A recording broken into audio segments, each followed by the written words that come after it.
L'hebdo politique. Bonsoir et bienvenue dans l'hebdo politique, votre rendez-vous politique du dimanche sur Radio Sensation. Pour ce 176e épisode, nous recevons le nouveau député de la 11e circonscription des Yvelines, Philippe Benassaïa.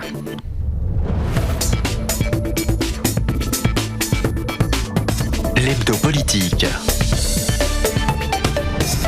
Philippe Benassaïa, bonsoir. Bonsoir. Rien ne changera jusqu'au 1er décembre. C'est en substance le message adressé aux Français jeudi soir par le Premier ministre. Les petits commerçants resteront fermés. D'ici là, impossibilité aussi de sortir librement de chez soi sans l'attestation. Philippe Benassaïa, le député que vous êtes, désormais nouveau député, est-il déçu de ces annonces, de ce non-changement en quelque sorte, ou alors salue-t-il plutôt la responsabilité face à la crise sanitaire dont fait preuve le gouvernement ? Alors, responsabilité face à la crise sanitaire, non. Déçu, à la fois, oui, mais surtout, je reste dans l'incompréhension totale du plan du gouvernement lié à cette crise sanitaire. Moi, très honnêtement, je vais vous dire, en tant que député, en tant que citoyen, je n'y comprends plus rien. J'ai l'impression que la machine s'emballe. Ouais. J'ai l'impression que la machine s'emballe et que on est au règne du but. C'est-à-dire qu'on ferme certaines choses, on ouvre d'autres, on nous dit qu'il faut fermer les petits commerces. Pourquoi les petits commerces ? Alors que les métros, bien sûr je comprends très très bien pourquoi, mais je vous dis l'incompréhension, alors que les transports sont libres le matin avec une concentration de personnes incroyable. J'ai l'impression que cette machine est en train de s'emballer et de s'hystériser. Parce que on est face à un virus, d'accord, mais un pays ne peut pas s'arrêter. Regardez les chiffres de ce virus, regardez qui est en danger dans ce virus-là, regardez les chiffres de ce virus par rapport à d'autres virus comme la grippe ou comme autre chose, on se rend compte que soit on confine tout le monde dès qu'il y a une maladie, dès qu'il y a un virus dans ce pays, soit on confine personne. En gros, vous dites qu'on pourrait laisser ouvert tous les commerces avec des mesures très strictes je pense immédiatement. Oui, mais le problème c'est qu'on gère, dans notre pays, on gère la conséquence et jamais la cause. On aurait dû faire dès le début ce qu'on fait beaucoup de pays, c'est-à-dire tester, tracer, isoler. Beaucoup de pays aussi referment les commerces. On reconfinait aujourd'hui, oui c'est vrai. Mais on aurait dû faire, tester, tracer, isoler dès le début, tester de manière maximale. On ne l'a pas fait. Je rappelle ce que j'ai déjà dit, je rappelle que le confinement est la mesure qui reste quand on n'a rien fait à côté. C'est ça. Le confinement, c'est que aujourd'hui, on est dans une situation où on n'a plus le choix. Le confinement reste la dernière des solutions, l'ultime recours face à cette crise sanitaire. Sur le commerce de proximité, le gouvernement persiste et signe dans l'injustice. C'est un tweet de Damien Abad, le président du groupe LR à l'Assemblée nationale. Vous partagez du coup ce point de vue Oui, mais regardez, vous regardez comme moi Twitter. Il y a une photo moi qui m'a choqué ce matin. Je l'ai regardée hier et même encore ce matin. On voit une allée d'une grande surface avec les fameuses rubalises rouges et blanches. Et on voit un petit enfant devant l'allée du magasin, l'allée des jouets. Quelle image on va donner à notre jeunesse ? Quelle image on donne de notre pays aujourd'hui ? Bien sûr qu'il faut arrêter ce délire, qu'il faut libérer les petits commerces. Même si les chiffres sanitaires et visiblement la circulation du virus est encore très active, malgré cela, il fallait prendre des risques. C'est un virus, la grippe est un virus. On meurt d'autres maladies en France aujourd'hui. On vit avec les virus à longueur de journée. J'ai pas dit qu'il fallait rien faire, attention, parce que j'ai l'impression d'être un peu sévère dans ce que je dis, mais ce que je veux dire par là, c'est que il y avait une voie entre les deux. Voilà, je critique l'hystérisation du problème et le surconfinement pour certains et pour pas d'autres. Et ça, j'ai du mal à comprendre. Un mot sur les aides économiques mises en place par le gouvernement, très nombreuses, souvent saluées aussi pour leur ampleur. Vous êtes membre de la commission des finances. Alors, il y a l'aide de 10 000 euros pour couvrir les pertes du chiffre d'affaires. Il y a le crédit d'impôt, les prêts garantis par l'État. C'est bon, ça, tout de même, pour aider les commerçants, les entreprises. On a débloqué pas mal. Je dis bien les députés, c'est pas le groupe LR là. Il ne leur a pas échappé qu'on n'est pas au pouvoir, donc on est un peu dans l'opposition en ce moment, mais c'est vrai qu'il faut saluer de temps en temps ce qui est fait. Tout n'est pas mauvais. Ce que je veux dire par là, c'est que il faut arrêter de bloquer un pays pour des personnes malheureuses qui sont à risque, et on sait que ces personnes à 90-95% sont des personnes âgées. Il aurait fallu faire un confinement ciblé selon vous, je pense qu'il fallait isoler, c'est ce que je disais tout à l'heure. Dès le début, il fallait isoler. Je vous rappelle qu'il y a eu, même aujourd'hui, il y a eu plus de 200 jeunes qui sont décédés du Covid depuis le printemps dernier. 200 seulement sur les 40 000 d'aujourd'hui. Attention, on est en train de confiner un pays. On confine des citoyens, on confine un pays. J'ai l'impression ça serait acceptable selon vous, cette différence générationnelle de confiner entre guillemets écoutez, ceux qui sont déjà aussi le plus isolés? Je pense qu'on est en train de sacrifier une génération, même peut-être 2 générations, c'est-à-dire l'enfance et la jeunesse. Et pour un virus, encore une fois, c'est un virus. Alors, je vais être très objectif, ne vous inquiétez pas, on est à distance, mais je l'ai eu le printemps dernier, le Covid. C'est une maladie, c'est un virus, j'ai eu les symptômes, pas graves bien sûr, je pense surtout aux personnes âgées qui, eux, ont des symptômes graves, mais qui sont déjà souvent en situation de comorbidité ou en situation de vieillesse, mais on ne bloque pas un pays totalement pour un virus, c'est pas possible. Philippe Bennassaya, en tant que Premier ministre... Je vais faire taper sur les doigts, mais c'est pas grave. Déciderait de confiner les plus anciens, les plus âgés? Oui, je pense qu'il faut confiner les gens qui sont malades, c'est-à-dire les gens qui sont peut-être moins jeunes, mais surtout les personnes âgées, il faut les isoler et il faut les soigner. Voilà, et arrêter de... je ne sais pas pourquoi la machine s'est emballée. En fait, la vraie question, c'est de savoir pourquoi... pourquoi ce virus a tellement intéressé... Voilà. Mais dans le monde entier, c'est pas que la France. Dans le monde entier. Et puis, je rappelle une chose, c'est qu'est-ce qu'on a fait, parce que là, on va rentrer dans la politique, qu'est-ce que le gouvernement a fait, justement, pour pallier cette crise sanitaire. Nous avions 5000 lits en 2019 en réanimation en France, nous en avons à peine 6000, 6002 aujourd'hui. Qu'est-ce qui a été fait dans l'intervalle alors qu'on aurait dû monter à 14 ou 15 000 lits? Pourquoi ça n'a pas été fait? Et c'est une critique souvent faite. Le Premier ministre n'a pas pour autant assuré que de nouvelles mesures seraient prises pour le 1er décembre et a menacé que si l'inversion des chiffres de l'épidémie n'était pas confirmée dans les prochains jours, alors il serait, je cite, amené à prendre des mesures supplémentaires afin d'arrêter la vague. Est-ce que vous imaginez que le 1er décembre, on ferme encore les commerces, qu'on puisse les rouvrir seulement le 15 décembre pour les laisser 15 jours ouverts? Ça serait bien. Est-ce que c'est envisageable? C'est envisageable. D'ailleurs, le président de la République avait dit dans sa dernière déclaration, il avait dit qu'on ferait un point dans 15 jours pour voir si on pouvait éventuellement étudier l'ouverture des petits commerces. Moi, je disais que le 1er décembre, on décide de les laisser fermer encore 15 jours. Est-ce que vous pensez ça, c'est envisageable? Je pense qu'au 1er décembre, on sera encore au même point. J'espère me tromper, mais j'espère qu'à un moment donné, au mois de décembre, on va essayer de laisser ouvrir ces commerces pour pouvoir travailler à Noël. On est en train de mettre une économie à plat, on est en train de mettre des commerçants à plat et des artisans à plat. Il faut arrêter le délire. Maintenant, les langues sont en train de se délier, y compris dans les médias qui ont nous ont vraiment hystérisés pendant des mois avec, vous savez, le comptage des morts, comme dans la Grande Guerre du docteur Salomon, spécialiste d'eux. Aujourd'hui, soit on fait ça pour toutes les virus et les maladies dans ce pays, soit on ne le fait pas, mais soignons les gens avec tranquillité, calme, et puis essayons d'augmenter notre capacité. En fait, cette crise sanitaire nous a fait prendre conscience que notre système de santé était à bout de souffle. Vous êtes plus maire désormais. Si vous étiez maire, est-ce que vous mettriez des arrêtés municipaux en place pour que les commerces puissent ouvrir, même si vous savez très bien que la justice va vous retoquer? Est-ce que pour la forme, vous le feriez? La réponse est dans la question. Est-ce que pour la forme plutôt? Oui, pour la forme, le débat, on pourrait le faire. On a déjà soulevé le débat de manière différente. Vous encouragez les maires à le faire, du coup? Bon, les maires font ce qu'ils veulent, encore heureux dans ce pays. C'est vrai que ce boulot. Oui, bien sûr. Non, mais ce que je veux dire par là, c'est qu'ils ont raison. S'ils veulent entreprendre des initiatives pareilles, ça n'aboutira pas, bien sûr. Vous le savez, vous l'avez dit dans votre question, ça n'aboutira pas. Mais la prise de conscience est importante. Nous avons pris au sein du groupe LR à l'Assemblée nationale beaucoup d'amendements et beaucoup de propositions de loi pour rouvrir incessamment sous peu les commerces de proximité. C'est très très important. Il y a une disparité, une inégalité face au commerce qui est quand même incroyable, sans compter les GAFA qui, eux, ne connaissent pas la crise. Vous pensez à Amazon probablement. Google, etc. Restaurant, bar ou salle de sport, rien ne va changer aussi? Pas de perspective là, pas d'annonce précise sur ces sujets-là. Vous le dénoncez également? Je le dénonce parce que c'est plus possible, quoi. Voilà, on a confiné la première fois.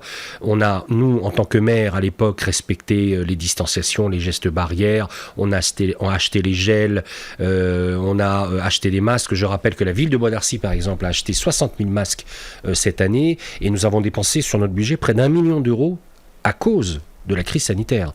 Maintenant, il faut reprendre une vie normale, il faut isoler, il faut se soigner, il faut faire attention, mais il faut reprendre une vie normale, rouvrir les commerces, rouvrir les restaurants, rouvrir les bars. Les lieux culturels aussi, les lieux culturels, les cinémas. Bien évidemment, peut-être avec un aménagement, je ne suis pas un spécialiste, peut-être avec des aménagements spécifiques dans un premier temps pour voir comment ça marche, mais il faut que le pays reprenne du poil de la bête.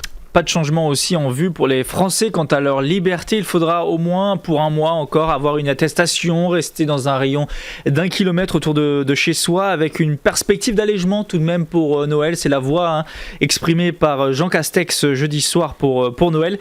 Il faudra être libre de se déplacer pour vous, pour Noël, pour les fêtes de fin d'année. C'est nécessaire aussi pour le mental des Français, le volet psychologique de ces fêtes. Alors, deux petites choses. J'ai oublié une chose, je voudrais le dire. On a parlé des commerces, on a parlé des lieux culturels. Je voudrais aussi qu'on parle des lieux de culte. Les lieux de culte qui sont interdits aujourd'hui et qui sont, et je ne comprends pas pourquoi, on a déposé plusieurs amendements pour rouvrir les lieux de culte pendant cette période-là.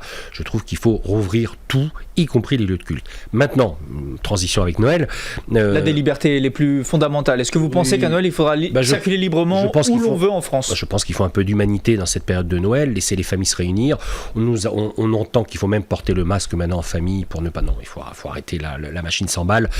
C'est plus possible. Il faut laisser les familles se réunir. Il faut rouvrir les commerces pour que, in extremis, ils puissent sauver leur chiffre d'affaires à Noël et se réunir et passer des moments de convivialité. Je rappelle quand même que ça fait près d'un an maintenant. En décembre, ça fera près d'un an, 10 mois. Oui, c'était alors pas encore COVID. En Europe. On commence à en parler vaguement, concrètement. Nous, on a commencé en février quand même. Mais c'est vrai que ça a commencé en février. Ça fera presque un an désormais que nos virus ont changé. Oui. Un nouvel épisode de la crise de la Covid-19 devrait s'inscrire, et donc ça prouve que cette crise va encore durer de longs mois autour de la question de la vaccination, quand une solution sera validée et reconnue par l'ensemble des autorités compétentes. Mais déjà se lève un débat, à l'instar de celui à Paris sur le traçage numérique au printemps dernier, sur le caractère obligatoire ou non de ce vaccin quand il sera prêt. Quelle est votre position à vous, sachant que les Français n'ont pas l'air très favorables au sujet? 60% d'entre eux s'opposent à ce qu'il soit rendu obligatoire ce vaccin. Attention au sondage, il faut voir la question. Selon le sondage Odoxa, il faut voir la question. La question peut être anxiogène, je ne sais rien, je n'ai pas vu le... On sait qu'il y a une tension sur la vaccination en France. Je ne suis pas sûr que l'obligation soit la norme. Le vaccin de la grippe est libre en France. Il n'est pas obligatoire, que je sache. Les gens se vaccinent s'ils ont envie de se vacciner. Ils se vaccineront s'ils ont envie de se vacciner pour le Covid. Maintenant... pour relancer l'économie, ça serait bon aussi. Pour l'économie, ça serait bien. Peut-être que ce serait, dans un premier temps, rendu obligatoire pour relancer en effet le pays et ensuite laisser les Français libres de leur choix. D'accord, pas de position arrêtée sur le sujet pour l'instant. Si, je vous le donne. Je vous donne ma position. C'est peut-être le rendre obligatoire au début, éventuellement pour relancer le pays et puis pour sortir un peu de l'hystérie, parce que moi je reste encore sur l'hystérie. Je rappelle quand même que c'est un virus grave, mais c'est un virus. Voilà, nous ne sommes pas face à une pandémie. Je fais juste une petite parenthèse. Une pandémie, c'est par exemple la grippe espagnole. C'est 20 à 100 millions de morts. C'est les termes qui ont été employés par l'OMS, qui fait référence en la matière d'un point de vue international. Vous prendrez, vous qui êtes journaliste, tous les termes qui ont été employés par l'OMS, par les médias, par les spécialistes, sont des termes de guerre et d'hystérie collective. Oui. Nous ne sommes pas face à une pandémie. Voilà. C'est un nouveau virus, on n'a pas de vaccin. Voilà, on peut comprendre aussi les inquiétudes. Mais ce n'est pas une pandémie. Une pandémie, c'est la grippe espagnole. C'est-à-dire 20 à 100 millions de morts en 1920. Vous imaginez un peu la saignée que ça a été pour les pays. Et qui n'était pas espagnole d'ailleurs. Et qui n'était pas espagnole, était américaine à l'origine. Je vois que vous êtes historien aussi à vos heures perdues. Et Philippe Bennassaya, vous avez été élu le 27 septembre dernier en tant que député. Vous étiez maire de Bois d'Arcy depuis 2014. Diriez-vous qu'il est... en ces temps si particuliers, préférable d'être député que maire, puisque le maire, on peut l'engueuler plus facilement. Ah d'accord, je ne comprenais pas la question. Oh là, elle est un peu perverse votre question. Ça voudrait dire que j'ai pris un peu la poudre d'escampette. Non, du tout. Non, mais c'est le fruit du hasard, votre élection. C'est le fruit du hasard total, je le répète d'ailleurs. Et la nomination de Nadia au ministère. Et non, je pense que, vous voyez, je suis député depuis un peu plus d'un mois, mais je reste persuadé que la colonne vertébrale de la République, ça reste quand même les maires et les élus locaux, parce qu'ils tiennent à bout de bras la République, ils l'ont tenu pendant les Gilets jaunes, ils la tiennent pendant la crise du Covid. Le député, c'est différent, il contrôle le gouvernement, il fait les lois. Donc il a son rôle aussi. Mais il est plus souvent à Paris, probablement, qu'à Bois d'Arcy. Oui, enfin, moi je reste un élu de terrain. Oui, je reste un élu de terrain, même si on est en confinement, je reste un élu de terrain. Tous les députés disent ça, hein. Mais je vous le confirme, on est 2-3 jours par semaine, 2 jours et demi en ce qui me concerne à l'Assemblée nationale. Le reste du temps, je suis sur la circonscription, bien sûr. Alors, celui qui vous succède depuis le 7 novembre dernier, c'est Jean-Philippe Luce, alors votre premier adjoint jusqu'à présent. Si vous en aviez eu l'opportunité, est-ce que vous seriez resté aussi maire, puisque la loi vous l'interdit aujourd'hui? Vous êtes aussi conseiller départemental. Est-ce que vous auriez cumulé les 3 postes si vous aviez pu l'être? Oui, monsieur. Je pense que c'est une vraie tradition française. Alors, dans ces cas-là, on peut cumuler juste 2 mandats. Ça voudrait dire que j'aurais quitté le conseil départemental et je serais resté et vous auriez fait député ce maire. Oui, je pense, oui. Oui, je vais vous donner juste un exemple. Regardez Nadia Hay. Nadia Hay a été députée. Alors l'ancienne députée qui est devenue ministre. Nadia Hay n'était pas ancrée dans la circonscription. Elle a pris un suppléant de Reims. On a vu comment ça s'est terminé. Nadia Hay est devenue ministre. Démissionné. Et le suppléant a été mis en examen pour trafic de drogue international. Ce que je veux dire par là, ça peut malheureusement arriver de faire de mauvais choix dans la vie. Ce que je veux dire par là, c'est que l'élection d'un député, le choix d'un député doit être issu, à mon avis, du terrain. Et pour être issu du terrain, il faut cumuler soit un mandat de maire, soit un mandat de conseiller départemental ou conseiller régional. Il faut avoir l'expérience du terrain pour pouvoir postuler à un rôle de député. C'est mon avis personnel. Maintenant, je vous me pose une question franche et directe, je vous réponds. Je pense que le cumul, peut-être dans le temps aussi, peut-être dans le nombre de mandats, est à voir, mais le cumul est important lorsqu'on est député. Il faut toujours avoir un pied sur le terrain. Vous restez attentif à ce qui se passe à Bois d'Arcy, je suppose, puisque c'est votre programme. Tout à fait. C'est mon équipe, mon programme et mon élection de mars, forcément. Donc j'y reste très attentif. Plus vous le maire. Pour Jean-Philippe Luce qui vous succède, c'est un peu comme le discours de jeudi soir, rien ne change entre guillemets. Tout change pour que rien ne change, comme dirait la phrase du Guépard. Mais oui, non, mais Jean-Philippe, je le connais depuis 2008. On a fait plein de campagnes ensemble, on est amis, j'ai pleine confiance et c'est pas la langue de bois. Je pense que si Jean-Philippe avait refusé de prendre ma succession, je me serais posé des questions sur ma candidature à la députation. Parce que je voyais Jean-Philippe comme mon successeur, quoi qu'il arrive. Un jour. Pour 2026, éventuellement. Dans le temps, voilà. Donc, c'était un choix tout à fait logique et normal. Et juste avant de venir vous voir, j'étais avec lui encore pour travailler les dossiers de la ville. Donc, ça sera un binôme comme nous le faisons depuis plus de 10 ans maintenant. Et ça peut aider aussi la ville d'avoir un député à l'Assemblée nationale pour éventuellement des projets, des fonds. Absolument. Les premiers pas à l'Assemblée nationale, racontez-nous, c'est impressionnant ou alors un élu comme vous qui a quand même un bagage politique derrière lui n'est pas impressionné par une Assemblée nationale? La première chose à laquelle j'ai pensé, c'est quand je suis rentré dans l'hémicycle. C'est très impressionnant quand on rentre dans l'hémicycle plein, parce qu'on peut faire des visites culturelles à l'Assemblée avec un hémicycle vide. Bon, c'est beau, mais c'est déjà impressionnant. Mais c'est impressionnant. Bon. Mais là, quand vous avez 577 députés assis qui vous regardent, parce qu'en plus, vous n'avez pas de place quand vous arrive la première fois, donc on essaie de vous caser quelque part. C'est assez impressionnant. Non, moi je vais vous dire très honnêtement, et je suis historien de formation et j'ai travaillé sur beaucoup de sujets contemporains, de l'histoire contemporaine de la France. Dès que je suis rentré et je me suis assis, je me suis dit, bon sang, tu es dans l'hémicycle où il y avait tous les grands hommes célèbres français. J'étais fier, petit, mais fier d'être... C'est un accomplissement pour un élu Oui, mais c'est une grande fierté, une très grande fierté, un très grand honneur d'être assis là où étaient assis les uns et les autres. Je ne vais pas les citer parce qu'il y en a beaucoup, des députés, voilà. 577, on le rappelle.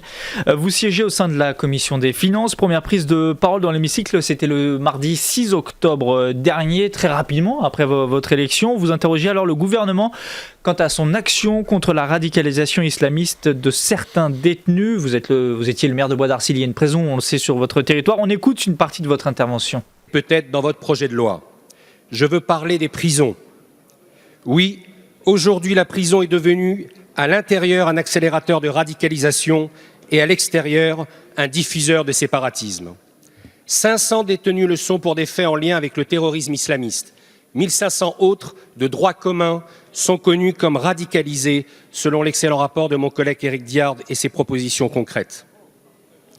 Autant de menaces en puissance pour les autres détenus et pour le reste de la société quand ils ressortiront. Le maire de terrain que j'ai été d'une ville possédant une maison d'arrêt et surtout le nouveau député vous alerte sur l'urgence d'une action forte et déterminée. Si je salue l'augmentation de budget, l'achat de futurs équipements de brouillage, la volonté d'enrayer les suicides en milieu carcéral, il faut faire plus, il faut faire plus vite. Contre la surpopulation carcérale et les cellules insalubres, il faut construire les places promises. Alors c'était une partie de votre intervention, Philippe Bennassaya. C'est Éric Dupond-Moretti qui vous a répondu en vous disant notamment que vos chiffres sur le sujet n'étaient pas les bons. Il a rappelé l'action du gouvernement en la matière. Est-ce que la situation dans les prisons vous inquiète du fait encore plus du confinement où on le sait, la situation hygiénique à l'intérieur des prisons n'est pas idéale et aussi la situation sociale de certains détenus qui pourrait entraîner plus de problèmes encore? Alors deux choses, il y a la forme et le fond. Le fond, on va en parler, c'est ce que vous venez de dire à l'instant. Mais il y a la forme. Il y avait aussi un contexte quand j'ai posé cette question immédiatement c'était après mon élection. Octobre, hein. Oui, pourquoi ? Parce qu'en fait, on avait eu vent d'une loi sur le séparatisme, contre le séparatisme, ou les séparatismes. Qui devrait être présenté en décembre. Début décembre. Et on a eu vent aussi de ce qu'il y avait déjà dedans. Et il manquait, à l'époque, dans ce futur projet de loi séparatisme, le sort de la radicalité dans les prisons. Les mineurs isolés aussi, ça manquait, et puis bien d'autres choses. Et donc, moi, je me suis immédiatement inquiété juste après mon élection en demandant au groupe LR si je pouvais vite poser une question sur le sort des prisons, parce qu'il y a une actualité avec le séparatisme et parce qu'il y a un sujet de fond sur l'avenir des prisons en France. J'ai une maison d'arrêt à Bois d'Arcy, elle a été créée pour 600 places, aujourd'hui il y a 1200 détenus, ça devient infernal. Le premier confinement a permis tout de même visiblement de faire baisser les chiffres. Mais on oublie la situation du personnel pénitentiaire dans toutes les maisons d'arrêt de France et dans toutes les prisons, dans les centres de détention en France. La situation, la sociologie du personnel pénitentiaire est grave en ce moment parce qu'il y a des problèmes de logement, il y a des problèmes de salaire, il y a des problèmes de sécurité, tous les problèmes de la société se retrouvent au milieu du personnel pénitentiaire français. On a des problèmes, encore une fois, de salaire, on a des problèmes de sécurité, d'emploi, de logement. Il y a beaucoup de jeunes agents pénitentiaires qui ne peuvent pas se loger parce qu'ils ont des salaires très très bas, faute de moyens. Situation explosive pour vous, du coup. Situation explosive, oui. Surtout situation dramatique, souvent oubliée. Donc il y avait un contexte, la loi sur le séparatisme, où j'ai subodoré le fait que les prisons allaient être oubliées, encore une fois, de la loi sur le séparatisme, et un sujet de fond où il faut très très très vite donner des réponses. Par exemple, moi je propose qu'on crée 15 000 postes de plus dans les prisons, sécuriser le parcours d'un agent pénitentiaire, du personnel pénitentiaire, favoriser le logement social pour les matons, pardonnez-moi l'expression, on les appelle comme ça aussi, entre guillemets. Et voilà, j'ai plein d'idées. Pour les personnels, moins pour les prisonniers qui sont, lors du premier confinement, on les nommait un peu les oubliés puisque les visites n'étaient pas possibles, il y avait eu des mutineries. Aujourd'hui, c'est possible de rendre visite à des personnes emprisonnées. Vous faites référence au confinement, bien sûr. Donc, et on sait qu'il y a des cas de Covid dans les prisons. Cas de Covid, cas de dangereux, parce que les prisonniers qui ne voient pas, les détenus qui ne voient pas leurs proches, leur famille pendant un certain moment, ça devient explosif. Évidemment. À la fois pour lui et à la fois pour le personnel pénitentiaire. Je dis juste un dernier mot. J'ai trouvé la réponse du garde des Sceaux totalement déplacée. Il a pris pour lui-même. Tout le monde peut aller voir d'ailleurs sur le site de l'Assemblée nationale en tapant votre nom. Il a pris pour lui-même, alors que vous avez remarqué, je salue certaines avancées, je critique d'autres. Je pense que il va falloir vous y habituer, peut-être. Oui, M. Dupond-Moretti est adepte de la théâtralité, donc voilà, on a pris ça comme ça. Encore deux sujets très rapidement, puis ça sera la fin de cette émission. Élection départementale régionale, on se dirige vers un report, comme le préconise le rapport de Jean-Louis Debré pour juin 2021. Est-ce que c'est une sage mesure d'après vous ? Est-ce que vous serez candidat aux élections départementales ? Oui. Donc c'est une sage décision de reporter de mars à juin, parce que même si j'ai été très critique en début de notre interview, mais quand même il faut faire attention. Deuxièmement, c'est extrêmement compliqué, on l'a vécu déjà aux dernières municipales, d'organiser un scrutin pendant la crise sanitaire. J'espère qu'en juin, on sera un petit peu plus sorti de tout ça. À la faveur des beaux jours. À la faveur des beaux jours, peut-être que ça ira mieux. Et deux, oui, je suis candidat au conseil départemental, d'abord parce que c'est important pour notre territoire, pour notre canton qui comprend Bois d'Arcy, Saint-Cyr-l'École, Fontenay-le-Fleury, en partie donc la 11e circonscription. Donc c'est important de pouvoir continuer à aider nos maires, nos élus et nos concitoyens dans l'élaboration de leurs projets. Est-ce que vous étiez favorable à la réélection, alors là on parle juste d'un sujet international, à la réélection de Donald Trump à la présidentielle américaine, puisque en regardant votre fil Twitter, j'ai vu ce tweet du 7 novembre, je reprends, je cite: « On retiendra des élections 2020 que mieux vaut une bonne image qu'une bonne politique, mieux vaut être cool que redresser l'économie US sans être en guerre en 4 ans et normaliser les relations entre Israël et pays arabes ». c'est la loi des futures élections. #média, félicitations Biden. Alors il y a la félicitation au nouveau président. Est-ce bien que c'est sûr, vous regrettez quand même l'ancien? Non, je regrette la couverture. Je l'ai dit, je le redis, et je n'enlèverai pas une virgule de ce que j'ai écrit. Je trouve qu'il a là aussi un délire monumental. Vous parlez d'une bonne politique tout de même. Oui, non, mais ce que je dis, c'est que non, je dis jugeons sur le fond plutôt que sur la forme. Trump a été probablement battu, on verra, il faut attendre le résultat, mais Trump a été battu dans les médias parce qu'il avait une mauvaise image. D'ailleurs, c'était la même chose. Il a attaqué lui-même les médias. Il a le droit, il est président. Bien sûr. Il a le droit. Il a le droit. Il a rien fait pour se les mettre dans la poche. Mais il ne faut pas se les mettre dans la poche. Il faut rester neutre, chacun de son côté. Je trouve qu'il y a une hystérisation là aussi du débat. Joe Biden devient le nouveau Messie. Je trouve qu'il faut juger les politiques des uns et des autres. On jugera la politique de Biden s'il est confirmé président de la République. Il faut juger la politique de Trump. Moi, c'est pas mon élection, c'est pas mon président. On se calme. On a Vous avez tweeté en revanche d'autres sujets quand même. Vous pensiez peut-être aux élections présidentielles en France, que vous étiez inquiet pour les prochaines... Je suis inquiet. Il vous aura Pourquoi? je vais vous donner un exemple de cette semaine. Les médias tapent beaucoup sur Emmanuel Macron, tout de même, et le gouvernement. Non, mais je parle pas de ça. Cette semaine, il vous aura pas échappé que M. Takieddine a retiré sa plainte contre Nicolas Sarkozy.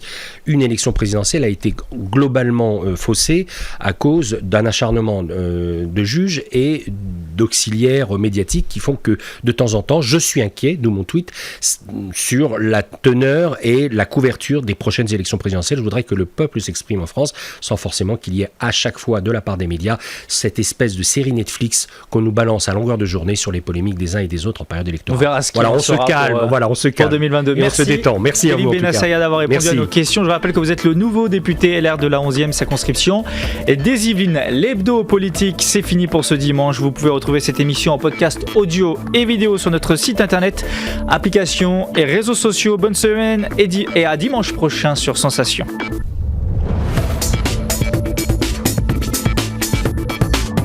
L'hebdo politique.